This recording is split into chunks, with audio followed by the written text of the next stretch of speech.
क्या power show आपने देखा है, कितनी उनकी चेयर लगी हुई थी, आपने उनका जलसा देखा है, तमाम मशीनरी वहां पर मौजूद थी। तो सर ये 27 सितंबर को क्या होने जा रहा है? 27 सितंबर को कुछ भी नहीं होना, यही लॉलीपॉप दिया उन्होंने। गंडापुर साहब रात हमें नजर नहीं आए जलसे में, क्या वजह थी? गंडापुर तो कह रहा है कि ये पार्टी फेक है, ना आपका अफजल मरवत होगा उसमें, ना आपका गंडापुर होगा उसमें, ना आपका पीटीआई का कोई सरकर्दा। पहली तो बात यह है कि पीटीआई के फाउंडर मेंबरों में से कौन लोग हैं, वो है ही नहीं। सुहेल अफरीदी पंजाब आएंगे, पंजाब हुकूमत उन्हें वेलकम करेगी? देखें, वो आपने भी देखा, सुहेल अफरीदी पहले भी आया।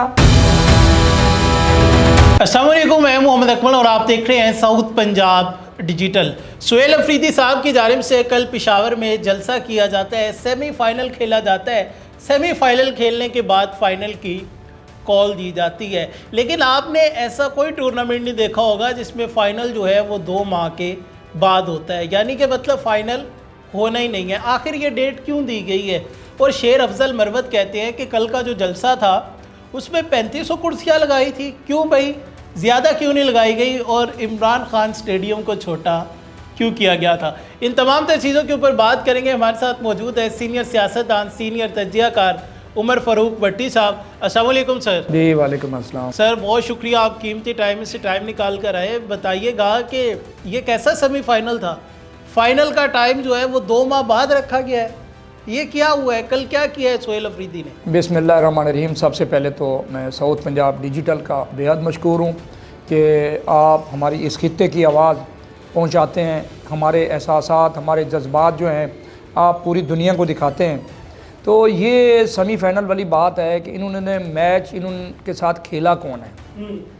अगर कोई मैच इनके साथ खेल रहा होता तो फिर ये कहते थे हमारी हार जीत हुई और हम सेमीफाइनल में। इन्होंने एक जलसा किया, और जलसा ये रवायती जलसा जैसे होता है उस तरीके का इन्होंने कॉल दी थी 5 अगस्त की कि पूरे पाकिस्तान के अंदर हम हड़ताल करेंगे, हम जलसे जुलूस करेंगे, रैलियाँ निकालेंगे, क्योंकि हमारे कैदी नंबर 804 को 3 साल हो गए हैं जेल में पड़ा हुआ है।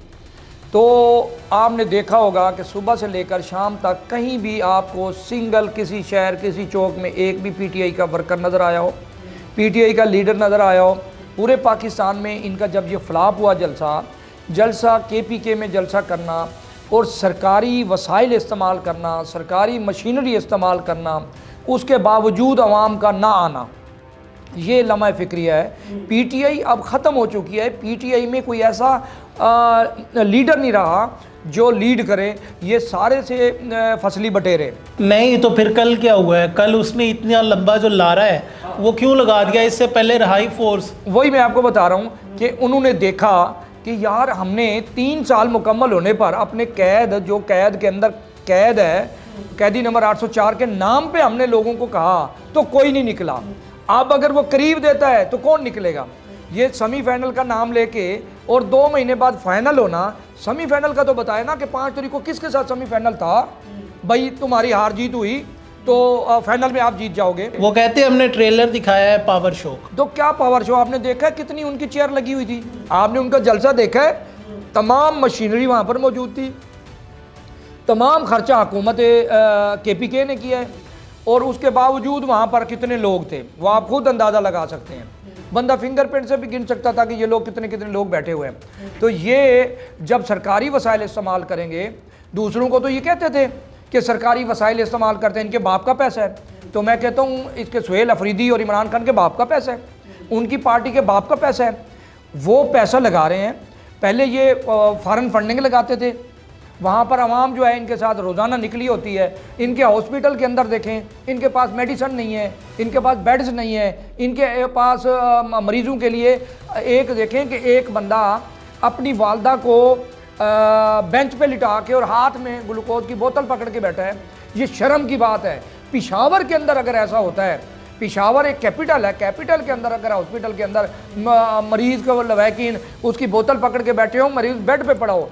पंजाब का, पाकिस्तान का सबसे बड़ा सूबा है पंजाब। आप देखें उनके बेसिक हेल्थ यूनिट से लेके आरएचसी से लेके टीएचक्यू से लेके डीएचक्यू से लेके बड़े बड़े प्रोजेक्ट, बड़े बड़े हॉस्पिटल जो है उनमें मेडिसिन भी फ्री है और बेड्स भी अवेलेबल हैं, डॉक्टर भी मौजूद होते हैं, मेडिसिन भी मौजूद होती है।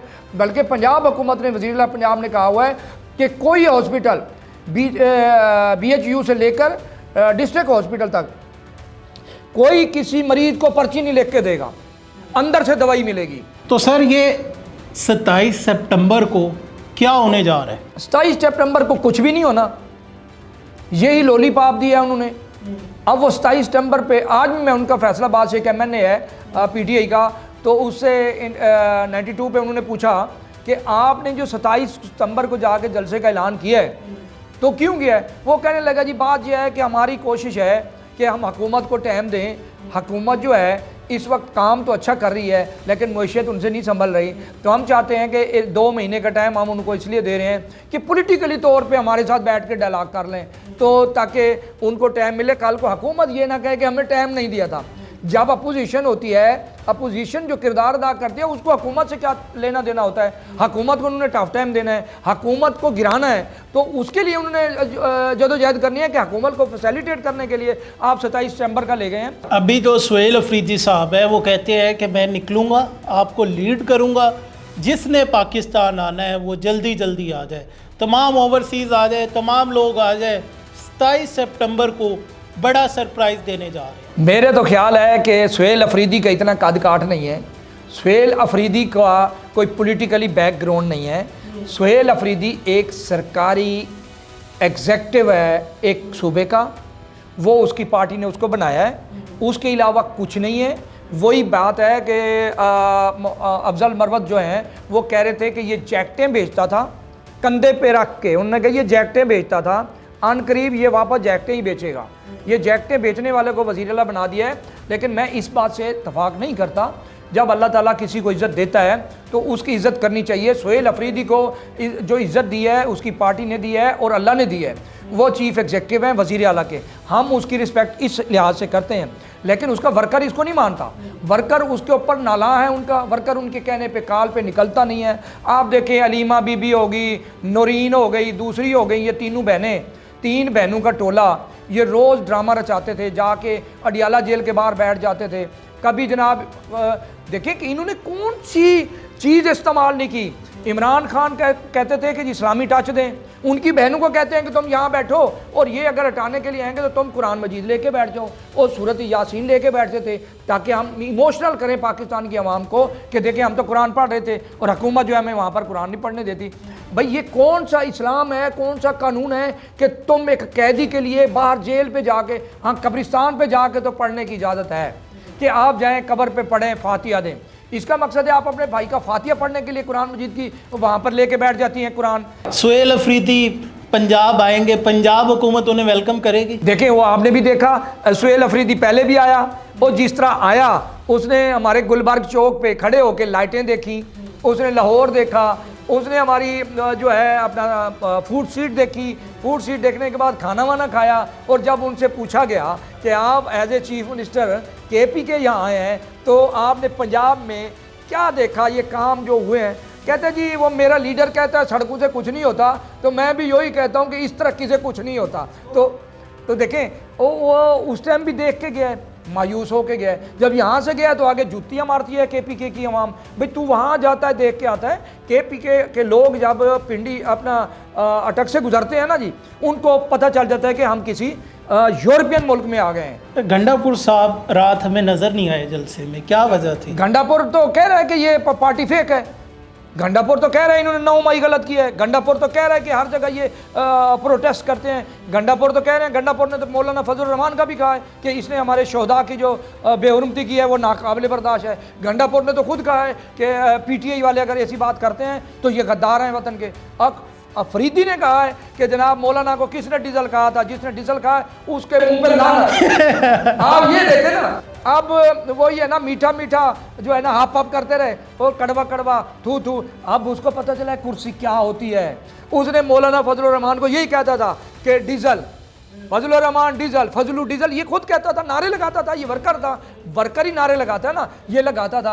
अब उसने कल कहा है कि जिसने भी मौलाना फजलुर रहमान को डीजल कहा है उसके ऊपर लानत, उसके मुंह पे लानत। तो उसने तो इमरान खान पे भी लानत भेज दी है, उसने पिंकी पीनी पे भी लानत भेज दी। तो ये जो एहतजाज होगा, अगर लॉन्ग मार्च होता है जिस तरह वो कह रहे हैं, क्या गंडापुर साहब भी उसमें शामिल होंगे? नहीं होंगे ना, आपका अफजल मरवत होगा उसमें, ना आपका गंडापुर होगा उसमें, ना आपका पीटीआई का कोई सरकर्दा। पहली तो बात यह है कि पीटीआई के फाउंडर मेंबरों में से कौन लोग हैं, वो हैं ही नहीं।